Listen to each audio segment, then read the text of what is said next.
ہے مفتی ابو محمد صاحب، چاہوں گا کہ آغاز آپ سے کروں۔ صحابہ کرام اور اہل بیت اعظام، سوسائٹی اور سماج نے ان کو دو دھڑے کنسیڈر کر دیا ہے۔ یہ بتایا گیا ہے اور یہ سمجھایا گیا ہے دانستہ یا غیر دانستہ طور پر کہ صحابہ کرام الگ جماعت ہے، اہل بیت اعظام الگ جماعت ہے۔ آج ذرا آپ اس کو واضح طریقے سے بیان کریں عوام کے لیے عام فہم انداز میں کہ کیا واقعی ایسی ہے یا سب ایک ہی جماعت تھی؟ الحمدللہ رب المشرقین و رب المغربین والصلاة والسلام علی جد الحسن والحسین اما بعد۔ بسم اللہ الرحمن الرحیم۔ توحید و رسالت کی تشہیر صحابہ ہیں، سرکار کی سیرت کی تقریر صحابہ ہیں۔ کفار پہ خالد نے تلواریں جو ہیں نو توڑی، مدنی نے کہا رب کی شمشیر صحابہ ہیں۔ میرے بعد اگر کوئی ہوتا فاروق نبی ہوتا، پھر مان نبوت کی تصویر صحابہ ہیں۔ یہ عقل کے مارو تم ان دیوانوں سے مت جھگڑو، اپنا تو مقدر ہے میرے پیر صحابہ۔ بہت خوبصورت عنوان اور بہت خوبصورت ٹاپک اور بہت خوبصورت جگہ اور بہت خوبصورت نسبتیں اس جگہ کو حاصل ہیں۔ گزارش یہ ہے کہ آپ نے جو عنوان چھیڑا، پہلے تو یہ دل چاہ رہا تھا کہ بہت مختصر سی بات ہو اور وقت پہ یہاں سے نکلا جائے، وقت پہ بندہ پہنچ جائے، مگر یہ عنوان اتنا میٹھا ہے، اتنا گوڑا ہے، اتنا گاڑا ہے، اتنا پیارا ہے، اتنا محبوب ہے، جان سے کئی گنا زیادہ پیارا ہے، راج دلارا ہے، کہ دل کرتا ہے کہ یہ عنوان جب چھڑ جائے تو پھر چھڑا رہے، پھر ختم نہ ہو، پھر اس کی تکمیل نہ ہو۔ اور کبھی کبھی تو یوں بھی جی چاہتا ہے کہ عنوان یہی ہو اور زندگی کا آخری سانس ہو، اور زندگی کی آخری سانس تک یہ چلتا رہے۔ اور یہ بھی جی چاہتا ہے کہ جب ہم وہاں اٹھیں تو انہی کے قدموں میں ہو اور انہی کا عنوان ہو، اور دنیا میں ان کی مدحت کرتے کرتے ہم جائیں، اور جب قیامت میں بھی جائیں تو صرف ایک ہی آرزو ہے کہ بس وہ یہ کہہ دیں اپنی زبان سے کہ یا اللہ یہ تو ہمارے غلام ہیں۔ جو آپ کے عنوان کی طرف آتے ہیں، میں یہ سمجھا ہوں اپنے طالب علمی کے زمانے سے لے کر آج تک باقاعدہ طور پہ پری پلاننگ کے تحت تاریخ کو سامنے رکھ کر حضرات صحابہ اکرام کی ان دو مقدس جماعتوں کو الگ کیا گیا ہے۔ دونوں جماعتیں، یا سب سے بنیادی بات یہ ہے کہ یہ تو ہیں سب صحابہ ہیں، اہل بیت بھی صحابہ ہیں، اور صحابہ سے اہل بیت جدا نہیں ہے، اہل بیت سے صحابہ جدا نہیں ہے۔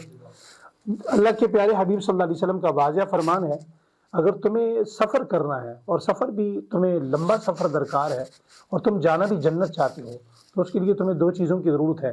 ایک رات کی تاریکی میں روشنی کی ضرورت ہے، وہ آسمان ہدایت کے صحابہ ستارے ہیں، ان کی روشنی کے بغیر تم چل نہیں سکتے ہو۔ اور اگر تم سفر کر رہے ہو اور ہے بھی پانی، تو تمہیں کشتی کی ضرورت پڑے گی، جہاز کی ضرورت پڑے گی۔ تو اس کے لیے تم اہل بیت کے بغیر اگر سفر کرنا چاہو تو یہ بھی ممکن نہیں ہے کہ تم اہل بیت اطہار رسول کے بغیر تم جنت پہنچ جاؤ۔ اگر تم اہل بیت کی کشتی میں سوار ہو کر روشنی چھوڑ دو تو تب بھی سمندر میں دائیں بائیں چلے جاؤ گے۔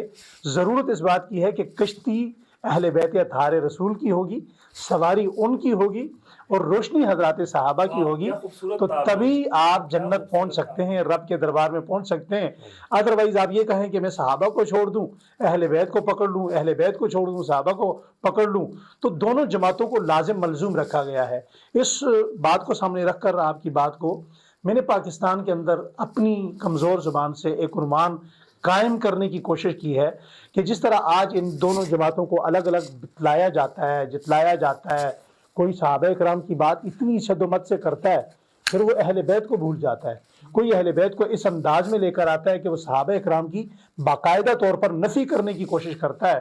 تو میں نے ایک عنوان یہ قائم کیا ہے کہ آپ جب بھی صحابہ اکرام کی بات کریں بس زبان اہل بیت کریں، جب بھی اہل بیت کو بیان کریں بس زبان صحابہ کریں، کیونکہ اگر آپ اہل بیت کی بات کو کریں گے تو راوی آپ نہیں ہیں، پہلے صحابہ ہیں۔ آپ صحابہ اکرام کی بات کریں گے تو ان کو دیکھنے والے پہلے آپ اور میں نہیں ہیں، خود اہل بیت اطہار رسول ہیں۔ ان سے بہتر گواہی کون دے سکتا ہے؟ دیکھیں، ایک چیز ہوتی ہے محبت، ایک چیز ہوتی ہے عقیدت۔ سب سے بڑی چیز یہ ہے کہ جو ہماری یہ محبت ہے، اس محبت کا دوسرا نام ایمان ہے۔ اس کے بعد ہوتی ہے عقیدت۔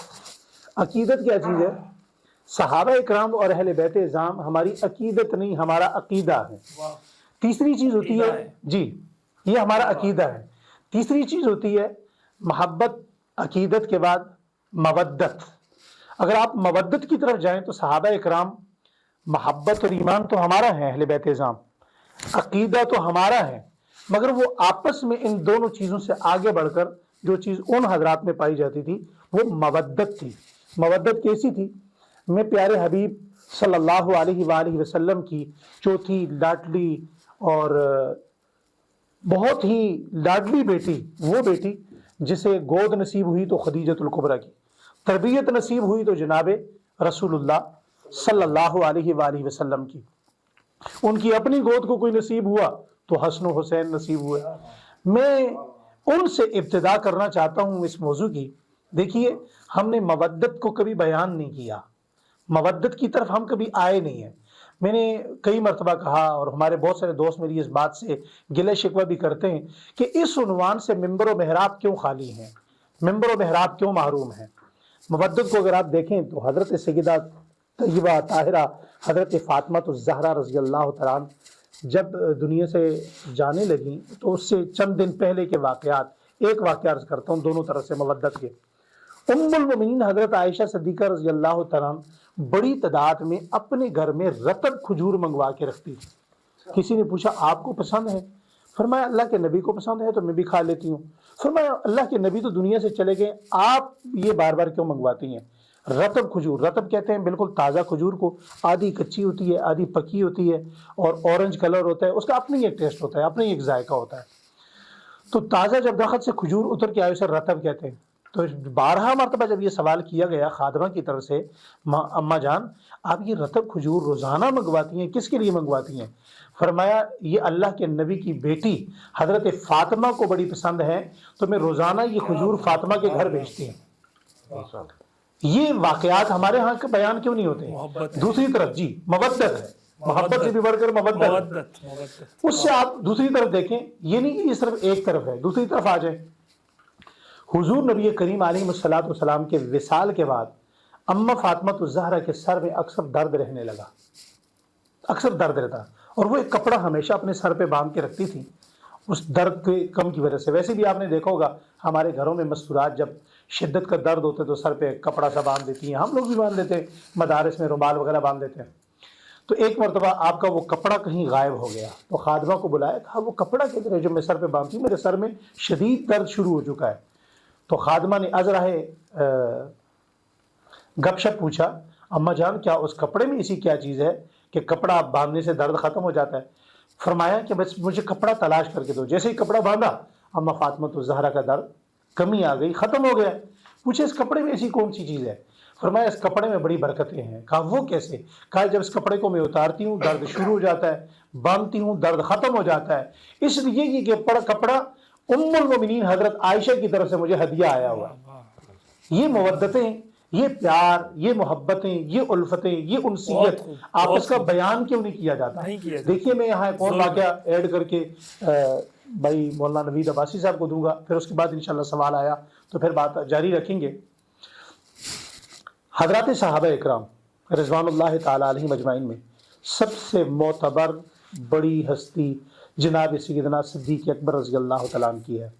میں کہتا ہوں آپ دو شخصیات کو نکالیں تو حضرات حسنین کریمین کی آپ خوشبو ثابت ہی نہیں کر سکتے. صحابہ میں اس بات کا ابو بکر و عمر کے علاوہ دنیا میں کوئی راوی نہیں ہے.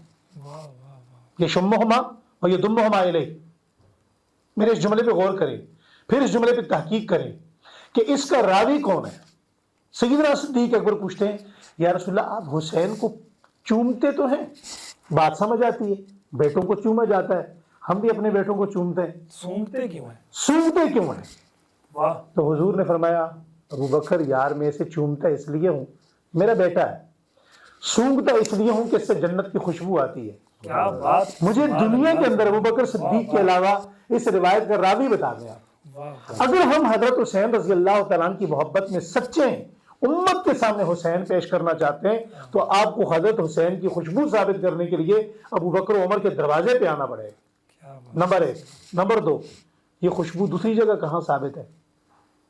حضرت سیدنا حسین بن علی رضی اللہ تعالیٰ عنہ سے کسی نے پوچھا روزانہ جو کام کرتے ہیں وہ کون کون سے؟ فرمایا روزانہ جو کام کرتا ہوں تہجد کے وقت اٹھ کے تہجد پڑھتا ہوں، اپنے نانا پہ درود پڑھتا ہوں، استغفار کرتا ہوں، یتیموں کی غمخواری کرتا ہوں، کوئی جنازہ اس میں شرکت کرتا ہوں، امیر المومنین کو سلام کرتا ہوں. کیا بات ہے. امیر المومنین اس وقت کون ہے؟ سیدنا فاروق اعظم رضی اللہ تعالیٰ. کہا امیر المومنین کو روزانہ سلام کرتے ہیں؟ کہتے روزانہ کرتا ہوں لیکن ایک مسئلہ ہے. کہا وہ کیا مسئلہ ہے؟ کہا جی وہ مسئلہ یہ ہے مولانا نبی صاحب، وہ مسئلہ یہ ہے کہ میں روزانہ سلام تو کرتا ہوں لیکن میں روزانہ سلام میں پہل کرنا چاہتا ہوں، پہل نہیں کر پاتا. ہمیشہ میں جب جاتا ہوں تو سیدنا فاروق اعظم رضی اللہ تعالیٰ عنہ مجھے سلام کرنے میں پہل فرماتے. تو کہنے لگے میں کوشش کروں گا کہ میں حضرت امیر المومنین سیدنا فاروق اعظم کو سلام کرنے میں پہل کروں. تو سیدنا حسین رضی اللہ تعالیٰ عنہ چھپ کر ایک نکر میں کھڑے ہو گئے. سامنے سے حضرت عمر فاروق رضی اللہ تعالیٰ عنہ لاٹھی ٹیکتے تشریف لا رہے. جیسے قریب آئے، اب حضرت حسین نے دیکھ رکھا ہے، حضرت عمر نے نہیں دیکھا ہوا. مولانا عامر عثمانی صاحب، یہ ایک وجد کی کیفیت طاری ہونے لگی ہے. میں تخیلات میں ان جملوں کو کیا لفظ دوں، انہیں میں کون سا پانی دوں، کن پھولوں کا میں ہار پہناؤں اس روایت کو. حضرت حسین چھپ کر کھڑے، حضرت عمر نے حضرت حسین کو نہیں دیکھا ہوا. حضرت حسین دیکھ رہے ہیں کہ صاحب میں سے امیر المومنین تشریف لا رہے ہیں. لیکن جب امیر المومنین بالکل قریب آ گئے تو بجائے اس کے کہ حضرت حسین کہتے السلام علیکم، حضرت عمر کہنے لگے اے میرے نبی کے بیٹے حسین السلام علیکم. قریب آئے، دونوں ہاتھ پکڑے، گلے لگایا، ماتھا چوما. اور یہ بھی آپ کو عجیب بات بتاؤں کہ حضرت عمر حضرت حسین کا ماتھا چومتے تھے، حضرت ابوبکر حضرت حسین کے گال چومتے تھے، حضرت حسین حضرت عثمان حضرت حسین کی داڑھی چومتے تھے، اور حضرت فاطمہ الزہرا حضرت حسین کے ہونٹ چومتے تھے. اس پر میں پھر آگے آؤں گا، لیکن جو جملہ میں کہنا چاہتا ہوں، حضرت حسین کہنے لگے امیر المومنین میں نے تو آپ کو چھپ کر کھڑا ہوا تھا، میں آپ کو دیکھ رہا تھا، آپ کو تو نہیں پتا تھا کہ یہاں حسین کھڑا ہے. آپ کو کیسے پتا چلا؟ آپ نے سلام میں پہل کیسے کر لی؟ جبکہ سلام میں پہل تو میں نے کرنی تھی، میں کھڑا ہی اس لیے تھا. تو حضرت عمر رضی اللہ تعالیٰ عنہ کی آنکھوں میں آنسو آ گئے، آنکھیں نم ہو گئی. اور حضرت عمر رضی اللہ تعالیٰ عنہ فرمانے لگے یہ جو سامنے روزے میں سوئے ہوا مصطفیٰ ہے نا حسین، اس مصطفیٰ کی خوشبو بتا دیتی ہے یہاں اولاد کھڑی ہے.